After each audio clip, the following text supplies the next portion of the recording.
Sophie, and welcome to my YouTube channel. Up until now, I've predominantly talked about books. However, I do spend an awful lot of my time listening to audiobooks, and whilst I'm listening to audiobooks, I do a lot of cross-stitching, so I thought it was well past time that I did a WIP parade. So if you are here because of my bookish content, rest assured I'm still predominantly going to be making bookish content. I'm just going to have the odd cross-stitch video in here and there. So if you're unfamiliar with the concept of a WIP parade, basically it's just a video where you show all of your cross-stitch projects, although honestly it could be anything that you're crafting at the moment. You show all of the cross-stitch projects that you are currently working on and just have a chat about them. Because this is my first WIP parade, I'm sure it won't be perfect, so I would very much appreciate any comments on what you'd like to see next in terms of my next WIP parade, but also what kind of cross-stitch videos you might like to see from me. I think that's quite enough rambling from me, so let's get into it. The first project that I'm working on is this little mini. It is a stag head and it's in grayscale. I initially developed this stag head, which you can see has got shades of green and purple in it, and I really liked it, but I was interested to see how it would work in a grayscale, so I'm currently working on that, and these are both patterns that I've developed myself. Another pattern that I've developed myself, and because it's very much in the early stages of being stitched, I will have to pop a picture on screen of what it's going to look like, but it currently looks like this, and the more astute viewer might be able to figure out what it is. But essentially it is a stag head with the words "Fine, make me your villain." I will pop it in the corner there so you can see the kind of inspiration picture. And so far I've done, I think it's just 2 colours on this antler here, but I'm enjoying it so far, and I think the finished project's about 100 by 100. The next project that I'm working on, again, is one that I haven't made too much progress on, so I'll have to put a picture in the top corner, but it currently looks like this, which, as I say, doesn't look like much. It is a temperature supernova pattern developed by Climbing Goat Designs, but I've adapted it so that the pattern will actually indicate how many pages I read on each day last year. So I'm hoping it's going to come out quite well, because pages have a much larger range than temperature. I had to kind of play around with the colour scheme, so I'll be interested to see how it comes out. I think it's got 36 colours in total. So, as I say, interested to see how it comes out when it's finally done. But so far, that's all I've done on this one. The next couple of projects are a little bit larger, so if I'm not able to adequately display them on screen, I will put photos. And if I don't include photos, feel free to reach out. But the next one is a cross-stitch of Pokemon Generation 1. So I think there's going to be 151 Pokemons in total when it's finally done. I quite enjoy working on this one because essentially each Pokemon's like a little mini, so you can get that sense of completion as every 5 or 6 hours you finish one of the Pokemon. It's massive. I think it's about 300 by 400. And so far I've completed the first 3 rows of Pokemon. I'm on to the 4th row. The border is done all the way round, and I also adapted it. So the original pattern had a Pokeball in each corner, but instead I've got a Pokeball, a Great Ball, Ultra Ball. I think this is a Great Ball. Sorry, I forget my Pokeballs. A Great Ball, an Ultra Ball, and in the final corner we have a Master Ball. And fun fact, my husband B, when I proposed to him, I put the ring that I was proposing to him with in a Master Ball, because in Pokemon games there's 100% catch rate, and that's just how geeky I am.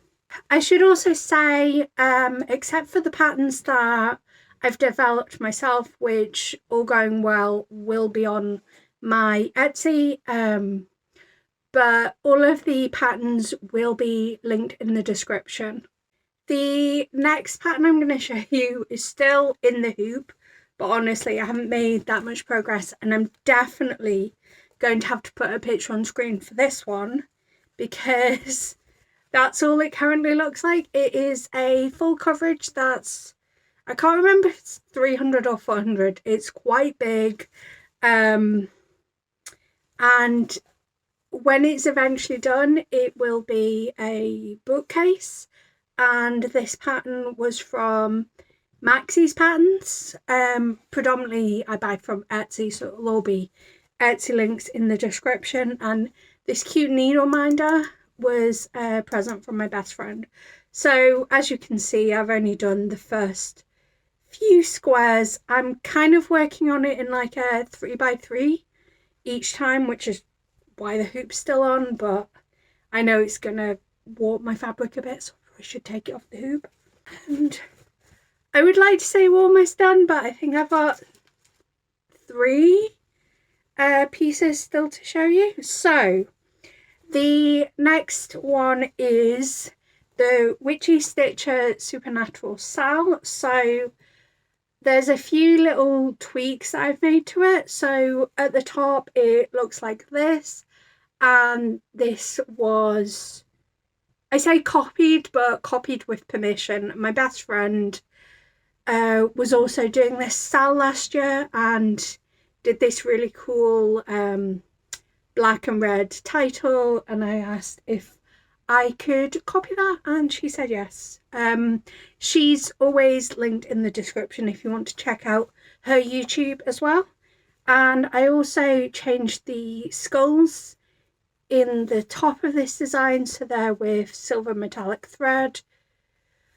So that's the first adaptations. There's a few that Meg, I think her name's Meg, a Witchy Stitcher, offered. So a couple of the designs you could do slightly different skin tones. But then as I got to the lower part of the design, I started getting a bit more free with what I was doing. So the unicorn, I have randomly made it shades of like lilac-y purple, and it has a red eye. I think it was meant to be red, the stuff coming off, which would make sense, like it was flames.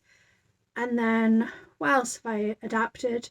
I think the only other adaptation in the lower half is that the demon, I think, originally had some urns or whatever. But as I was stitching this one, I was reading The Invisible Life of Addie LaRue, and there's a character called Luke who is the darkness, an old god. It's a little complex, but basically as I was listening to the audiobook and stitching this, I just thought I needed to adapt this to be more like the character of Luke. So I've given the character green eyes because that's what colour the character's eyes were.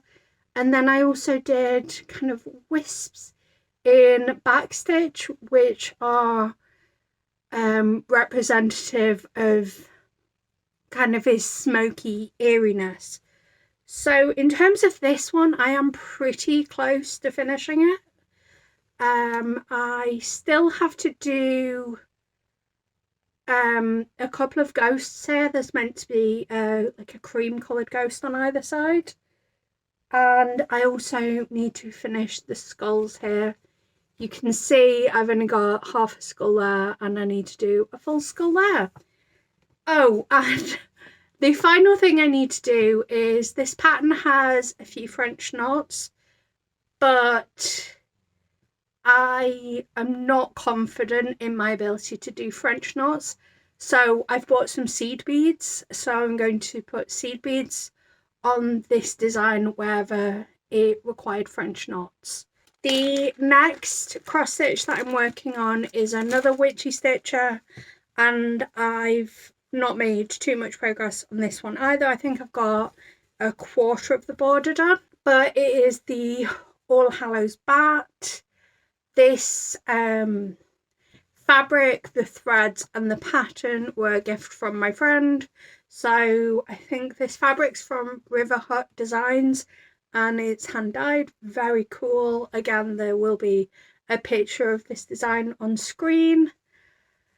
But yeah, it's just a delight to work on this because obviously it's been pre-washed and very soft. Obviously it does mean that I needed to grid it myself, but I'm pretty happy with this so far and I'm expecting it to be relatively quick.